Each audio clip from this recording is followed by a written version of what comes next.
Okay, now we're on to our last trade deadline video. We're doing for the Pacific Division. That includes Vegas, that includes San Jose, and some of the bigger moves that are out of there. So let's just jump right into it. Welcome to the Undrafted Hockey fan page, and hit that like, subscribe, comment, whatever you got. Let me know what your thoughts are, and yeah, let me know, man. Appreciate it. Anyways, let's jump right into it. So we have Vegas, Kings, the Kraken, Oilers, Flames, Vancouver, and San Jose and the Ducks. So a bit of a weaker division, but we do know, Vegas is doing phenomenal, and they're probably one of the better ones in the Western Conference. So let's just jump over, and we'll jump over what Vegas has done so far. So we have them sending over Shea Weber's contract, just moving off some cap space and everything to the LTIR. They also picked up Ivan Barbashev for Zach Dean. Now, Zach Dean is the 32nd or one of the first-round picks from 2022 for Vegas Golden Knights. So they're just moving out, again, another first-round draft pick that they have had, a first-round draft player that they've had. Vegas Golden Knights going all in all the time every year, and I'm good for them. Good for them, by the way. They're willing to do that. They also pick up Teddy Bluger for Peter Dilberator, a prospect and a third-round pick. Dilberator is a prospect, so this works out in the Penguins' favor. They can just move on from Teddy Bluger and get some of that cap space back. So Vegas Golden Knights are also picking up Jonathan Quick from the Columbus Blue Jackets for Michael Hutchinson in the 7th-round pick. Michael Hutchinson being one of their AHL goalies, just a depth goalie, and Jonathan Quick probably being played third string because the Vegas Golden Knights did pick up AHL in the offseason last year, and they also have Logan Thompson, who is who's doing a phenomenal job in the starting position. So more of maybe a backup or a third goalie insurance for them. So good for them, as well as just more so giving Jonathan Quick his flowers and saying, hey, we know that what you've done. We want you here. And then of course Blue Jackets sending over Jonathan Quick because they're like, hey, we know that what LA did you dirty, and we want to put you in the best position. So essentially, they got the 7th-round pick as like a hey, thanks for giving us Jonathan Quick. So steal, in my opinion, for the Vegas Golden Knights. Even though Jonathan Quick has never played well, he has a great knowledge of the game and be a great presence in the locker room. So anyways, so moving on to the next team we have here, we have the Los Angeles Kings. They're one of the bigger trades, and talking about the Jonathan Quick and who did them dirty. You have Jonathan Quick going to the Columbus Blue Jackets. They did pick up Jonas Korpisalo, who is doing very well. A great bounce back here. He's a UFA at the end of the year, as well as Gavrikov. I do know that the Columbus just wanted to get more for Gavrikov, but they did have a high asking price for a defenseman who is going to be a UFA at the end of the year. I know LA was trying to go after Chychrun, but unfortunately they did not land him after some discrepancies with the Arizona Coyotes. But they did pick up Jonas Korpisalo and Vlasikov Gavrikov, and Korpisalo is probably going to now move into that starting goalie position just because they have Phoenix Copley who's played well, but again, Korpisalo is really taking over that starting position over in Columbus, so it's more of a Korpisalo's net to lose at this point. So they also picked up some goalie depth, again moving away from Jonathan Quick from the Sabres for a 3rd-round pick. Sabres had the signing rights for Eric Portillo, and then they signed him and traded him away for a 3rd-round pick, or vice versa. They might have just traded his rights away, and like I said, they immediately signed him, so that worked out well. They also picked up Zach McEwen. He is a UFA at the end of the year. Just a lot of grit, a lot of depth. Brandon Lemieux gets a lot of penalties, unfortunately. So does Zach McEwen, but I think Zach McEwen's a better player in this case, and he's a cheaper option. And then the Flyers getting that 5th-round pick for right there. You have an AHL move right here, nothing of consequence, and then of course sending over Austin Wagner. It's more of just a contract. This is more of an AHL player. He's making 1.3 in the AHL. Austin Wagner is a player that's been is just kind of bringing the cap hit down for the Kings because they haven't taken that penalty for having a player of this high of salary in the AHL. So let's move on to the Seattle Kraken. Did one move, and it was so early in the month. He's picking up Jacob Megna for a 4th-round pick. They get to either Colorado's or their own, and this is in 2023. So nothing of huge consequence. They are doing really well. Again, third place in the Pacific Division. Only 4 points back from the Vegas Golden Knights with the same amount of games played. But they are tied with the Oilers. And the only reason they have they're above on the Oilers is because they have one more win and a game in hand as well. So this is something that you'd say, hey, okay, well, you're close, but like they're probably most likely going to make it. If Calgary decided to go on a heater and Markstrom started to play at the high caliber that we know that he can, they could come up and swipe one of those spots. I doubt Edmonton does not make the playoffs, especially after the moves they made. But Calgary also did not make any moves, so the likelihood of them not making the playoffs is pretty unlikely as well. Moving on to the Oilers. Oilers actually did. I thought they did some interesting moves. I would say I kind of give them like a C plus, I'd say. They did move off Jesse Puljujärvi, which I think is a smart move. They got that $3 million back, and they got a little prospect back. So it ends up being more of not a paper move. They just moving off the cap salary, getting rid of this Jesse Puljujärvi contract thing. I'll figure it. Just get him out of here. It's more of like one less headache at this point. So it was smart of the Puljujärvi for them to get rid of Puljujärvi in this case. So. They also picked up Matthias Ekholm and they're going to have him for the next, I believe, 2 or 3 years afterwards, as well as a 6th-round pick. Didn't cost them a pretty penny. They did end up moving Tyson Barrie, which is more of he's having a great season. But it's funny because Tyson Barrie's having a great offensive season, but his defensive numbers are a little bit lacking. Matthias Ekholm's defensive numbers are much better, and that is where the Edmonton Oilers really don't have that much stability defensively. They have great offense, clearly. McDavid, Draisaitl, Ryan Nugent-Hopkins having a phenomenal year in this case. But they're moving out a more of a higher producing defenseman for a more defensive defenseman. And so, which is, again, good pickup. I like this for them. And they're going to have him for a little bit too, right? They also move out Reed Schaefer, their 32nd overall pick in 2022. So that is the equivalent first-rounder prospect right there, a high-level prospect. You also move out a first round and a 4th round. And again, because you're getting for multiple years from Matthias Ekholm, this makes more sense on why you're getting essentially 2 first-rounders out of this. They also picked up Nick Buzak. This is more of a depth move. I didn't know you could actually retain below the salary cap. Or salary limits, right, being that $750,000. So this is more just extra. They were able to fit him in Cam Dean as well, sending over prospect Michael Kesselring in a 3rd-round pick. Smart move, again, just picking up that depth. And that's where. And the nice thing is Buzak is producing pretty well on the Arizona Coyotes, and hopefully the Oilers can get some scoring depth, which I know is something that they've definitely been lacking this season. So let's see, we'll see if it ends up working out well for them. So on to the Calgary Flames. They made very small moves. Only 2 moves right here. Dryden Hunt for redeemed Zahorna. AHL move, honestly inconsequential. Again, I don't think they're going to make the playoffs this year, especially with all the moves that they made this past year.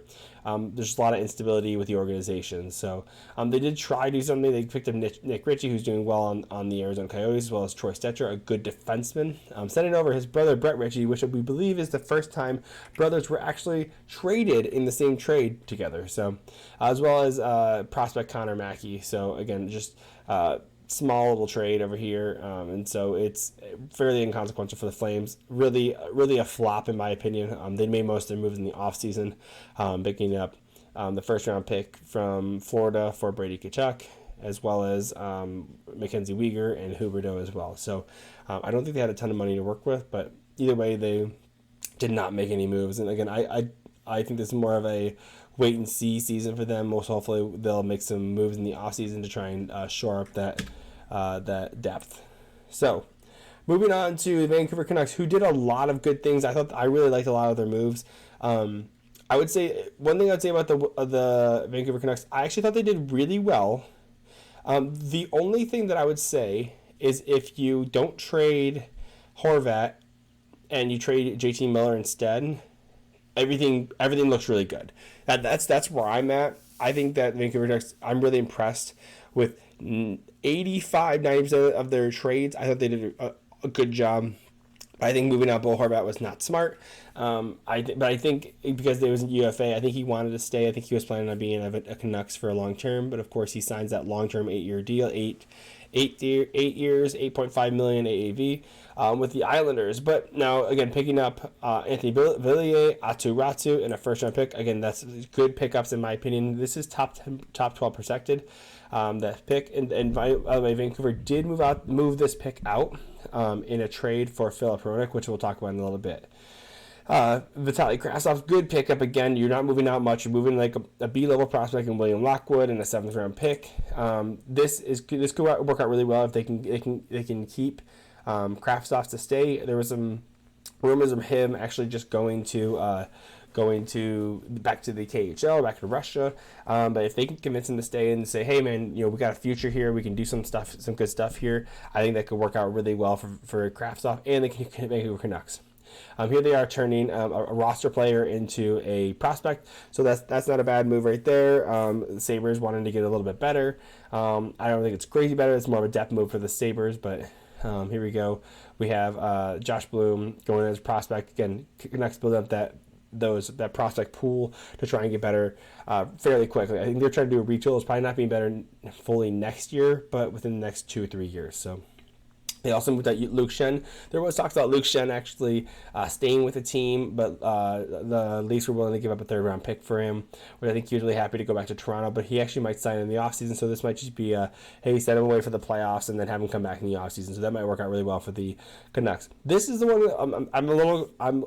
that I feel weird about. I don't love it. I think it's a high price. I as a Red Wing fan, I do like Filip Hronek, and he is having a phenomenal year. He's in that 24, 25 year old range, and he's got a year left on his contract, and he's still a year RFA at the end of it. So they do get a 4th round pick out of this as well.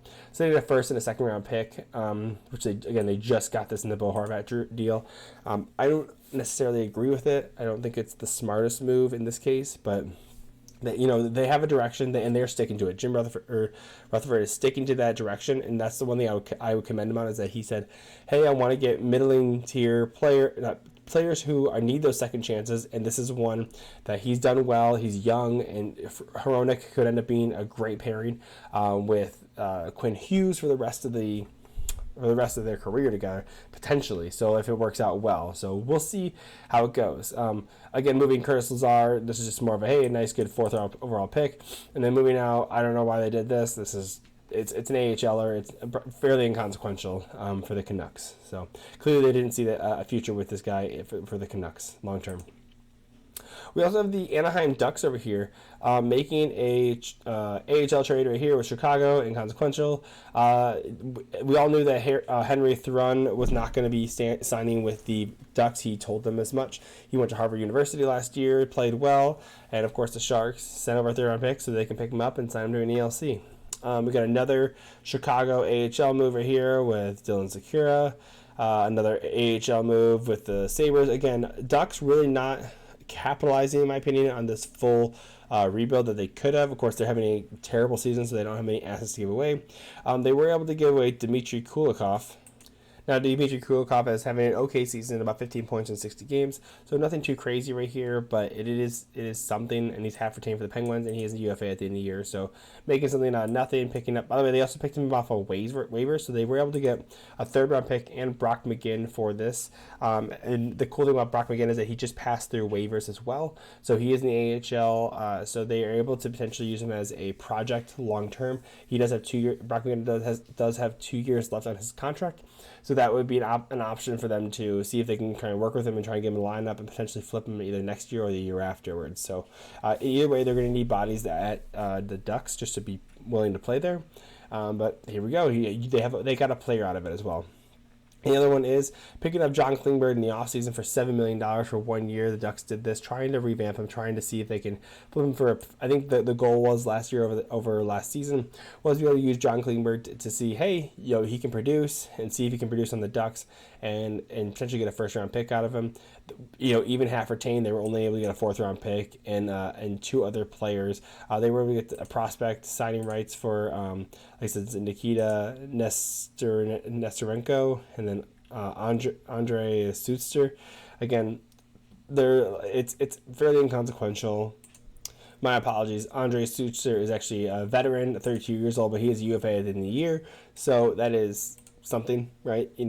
And then, losing my thing. Give me 1 second. And we're back. So Andre Sutzer just being a contract going back, UFA at the end of the year, and then the prospect being the Nikita right here. So they get something out of it. Again, it was a high price to pay with the $7 million, and all 7 to retain in the 3.5. But they were able to make something out of nothing. Again, picking them up only in UFA and free agency. And then you have the last one being the Sharks. Did not do much this trade deadline earlier in the season, or later in the season, I'd say. They did end up picking up Martin Kraut, a first round pick, and Jacob McDowell, a player who has played on the roster this year for the Avalanche. Sending out Ryan Merkley. Merkley and Martin Kraut did both request trades from their respective teams, so that both of them getting moved out was smart. And also, Matt Nieto used to play for the Colorado Avalanche, so they're pretty familiar with this player. So if they wanted him, they got him. They also moved out the Sharks moved out Jacob Magna. I just talked about that earlier in the video. For a 4th round pick, they either get San Jose's, or they either get Colorado's or Seattle's 4th round pick. Seattle gets to choose. Now, this is the biggest trade.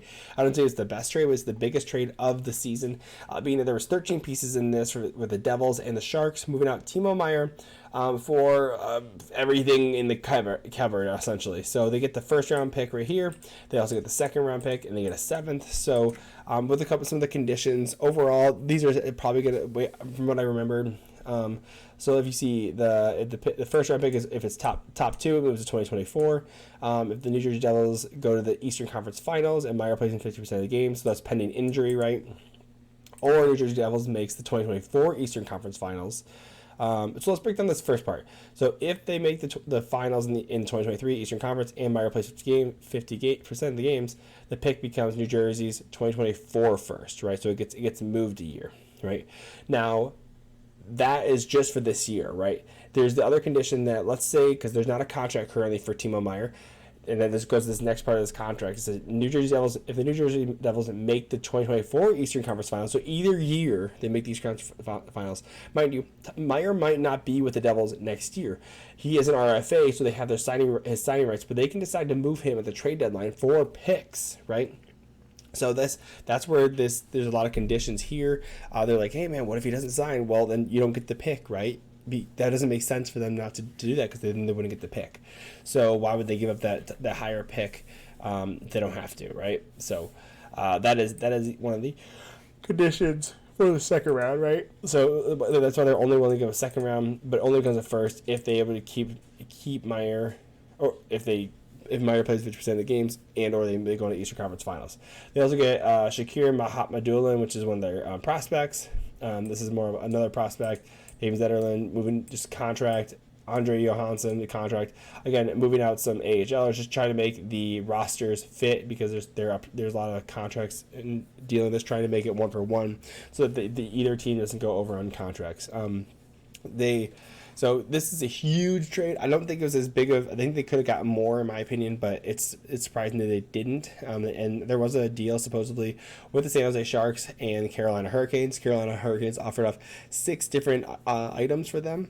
To them, again, you can see that. So did New Jersey offered 7, so there must have been some determining factor there. But I would love to know what happened there. And you could see it's a huge deal, lots of conditions, and it's impressive this thing got going. But Timo Meier is officially now a New Jersey Devil. Moving on, we got Henry Thrun that we just talked about with the Ducks.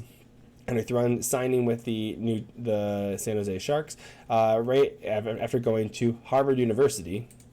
My apologies, he did not sign a contract yet, but that is the anticipation that he will, which is why they trade a 3rd round pick. So hopefully there was some preliminary discussions being had there. We also saw, which this is a weird one, I'd say. They did trade Anisimov. They traded Anisimov for Nemestikov, which is a higher salary, which is the weird part, and it doesn't make sense, because Lightning retained half of Nemestikov's salary, so they're trading out a player, which is weird, but this is where they end up flipping this Nemestikov. I'm going to jump up here real quick. They end up trading Nemestikov to the Jets for a 4th round pick. So they end up essentially just trading Michael Anisimov, who they picked up from the Jets on waivers, right? And then flipped him for a 4th round pick. So that was essentially a free 4th round pick, which is good for them, by the way. Sharks also moved Nick Bonino out to the Pittsburgh Penguins, and got an exchange. They got a 7th and 5th round pick. So pretty lackluster in my opinion, but especially for having to retain. But it is what it is. It's fine, And then same with this Jacob Peterson and Scott Reedy, both prospects. So they are just both essentially just doing a trade for prospects. So hopefully they work out for both. So that is what we have. The final video that I just did. This is now we just finished the Pacific division of the Western Conference Finals. I did all 4 divisions now at this point. And the Atlantic, the Metropolitan, the Central, and the Pacific as well. So please check out those videos if you get a chance. Hit like, subscribe. Again, say hi, say a comment, anything. If you got anything to say, I'd appreciate it. And let me know what your thoughts are. Love you. Bye.